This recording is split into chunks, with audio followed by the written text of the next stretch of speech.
Libération inconditionnelle et immédiate de, premièrement, Jean-Paul Molou, deuxièmement, Ferdinand Messan Haïté, troisièmement, Joël Vignon Ega, quatrièmement, Fovi Katakou, cinquièmement, et annulation des poursuites contre Isidore Kouono. Comme jadis à la fin de l'année 2020, une nouvelle vague répressive déferle sur le Togo en cette fin d'année 2021, frappant en 40 jours 5 journalistes et activistes politiques, donc les 3 nouvellement arrêtés détenus en l'espace de 48 heures, portent à 116 le nombre des prisonniers politiques depuis 3 ans, sur lesquels 7 sont morts du fait de leur détention. Voici les faits. Premièrement, jeudi 4 novembre 2021, arrestation de Jean-Paul Koumono. Activiste politique et militant de la dynamique Monseigneur Kodjo DMK, résident en Suisse, Jean-Paul Koumono a été enlevé au petit matin au quartier Edjanawe, dans la commune du Golfe de Alomé, par des agents de la gendarmerie nationale lourdement armés cagoulés qui, après avoir bouclé tout le quartier, se sont saisis de lui après l'avoir violenté dans la résidence d'où il s'apprêtait à rejoindre le Ghana pour le reste des congés qu'il passait dans la sous-région. Conduit au service central de recherche et d'investigation criminelle, SCRIC, il y subit de longs interrogatoires suite auxquels, présentés au procureur de la République et au juge d'instruction, ceux-ci l'ont accusé des 4 chefs d'inculpation suivants. 1. Appel au peuple et à l'armée à l'insurrection. 2. Diffusion de fausses nouvelles. 3. Apologie de crime. 4. Outrage à l'autorité publique. Bien que le délai légal de sa garde à vue soit largement dépassé, il est illégalement maintenu en détention depuis 40 jours au SCRIC. 2. Jeudi 9, vendredi 10 décembre 2021. Arrestation et emprisonnement arbitraire du journaliste Ferdinand Messan Haïté. Directeur de publication du journal L'Alternative.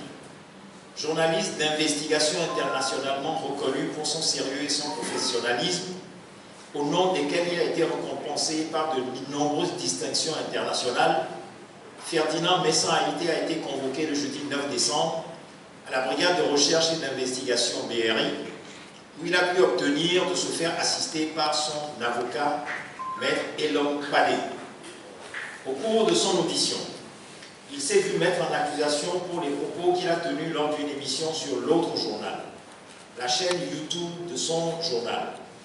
Selon les informations données par l'avocat, il serait poursuivi sur la base d'une plainte déposée au fin d'une inculpation sous 3 chefs d'accusation qui, n'ayant rien à voir avec le code de la presse et de la communication, relèvent plutôt de l'article 490 du Code de procédure pénale. 1. Outrage à l'autorité et 2. Propagation de propos mensongers. Bien qu'il ait été annoncé que cette plainte aurait été mise en mouvement par 2 ministres du gouvernement togolais, M. Pius Tokouvi Agbetome, garde des Sceaux, ministre de la Justice et de la Législation, et M. Kodjo Adedje, ministre du Commerce, l'accusation n'a pourtant pas été en mesure d'en produire la matérialité tout au long de la procédure jusqu'alors. Gardé à vue et incarcéré au BRI dans la soirée, il est conduit le lendemain 10 décembre chez le juge d'instruction qui confirme les chefs d'accusation et le place sous mandat de dépôt dans la soirée. 3. Vendredi 10 décembre 2021.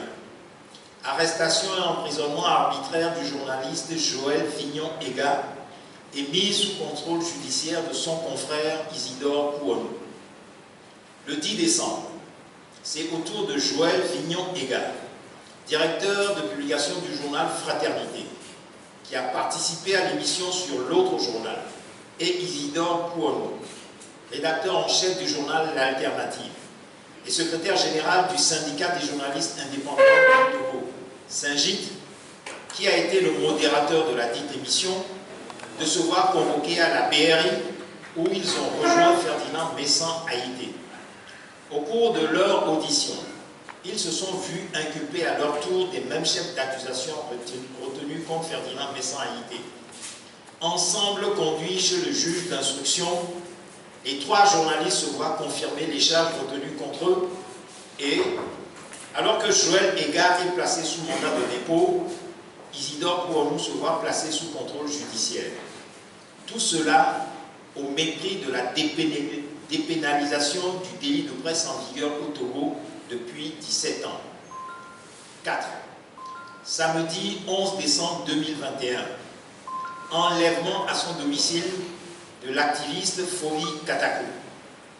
Aux environs de 11 h du matin, une escouade de la gendarmerie nationale comprenant des hommes lourdement armés cagoulés, tous venus à bord de plusieurs véhicules dont certains portaient les inscriptions de la gendarmerie nationale, ont bouclé tout le quartier du domicile de l'activiste Fovi Katakou, où ils ont brutalement fait irruption, méticuleusement perquisitionné et procédé à son arrestation en toute illégalité. Lors de l'embarquement de Fovi Katakou par les gendarmes, ceux-ci ont également saisi et emporté dans leur voiture tous les instruments de sonorisation servant à ces activités avant de prendre une destination initialement inconnue de ses parents qui s'avérera finalement être le SCRIC. Auditionné tard dans la soirée du samedi et dans la matinée du dimanche, il a été inculpé des chefs d'accusation suivants: 1. Apologie de crime et 2. Délit et incitation à la révolte. Au moment de son arrestation, Fovi Katakou n'a eu pour seul tort que d'avoir publié sur les réseaux sociaux un message dénonçant l'emprisonnement arbitraire dont Ferdinand Messan Haïté et Joël Vignon-Égard ont été l'objet, tout en appelant l'opinion publique à se mobiliser pour exiger leur libération immédiate et sans condition. Face à cette situation, les organisations sous-signées, premièrement, dénoncent et condamnent avec la plus grande vigueur cette nouvelle vague d'arrestations arbitraires d'innocents citoyens, tous incarcérés pour délit d'opinion, et, en ce qui concerne les journalistes poursuivis, en violation flagrante des dispositions du Code de la presse qui a dépénalisé le délit de presse depuis plus de 17 ans. 2. Dénonce et condamne, tout particulièrement avec la plus grande vigueur, le traitement honteux infligé à Fovi Katakou, personne à mobilité réduite, qui malgré son statut qui le contraint à se déplacer dans un fauteuil roulant, a subi avec toute sa maisonnée d'inqualifiables voies de fait qui déshonorent et bafouent sa dignité d'être humain lors de son enlèvement à son domicile. 3. Exige la libération inconditionnelle et immédiate de ces 4 activistes et journalistes qui viennent d'être à leur tour arbitrairement arrêtés. 4. Lance un vibrant appel à toutes les organisations et institutions, tant au Togo que de par le monde entier, en charge de la défense des droits des handicapés, à intervenir auprès des autorités togolaises pour, d'une part, condamner, dénoncer fermement le traitement qui a été infligé à Fovi Katakou, d'autre part, exiger sa libération inconditionnelle et immédiate. 5.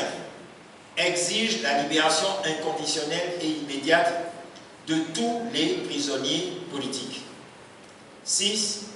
Lance un appel solennel et pressant à l'unité de toutes les organisations de la presse, de la société civile, politique, syndicale, humanitaire et démocratique, tant au Togo qu'à l'échelle internationale, pour intervenir auprès des autorités togolaises en multipliant toutes sortes d'initiatives, exigeant le respect de la liberté de presse ainsi que des droits civils et politiques, garantis tant par la législation togolaise que les instruments internationaux ratifiés par l'État togolais.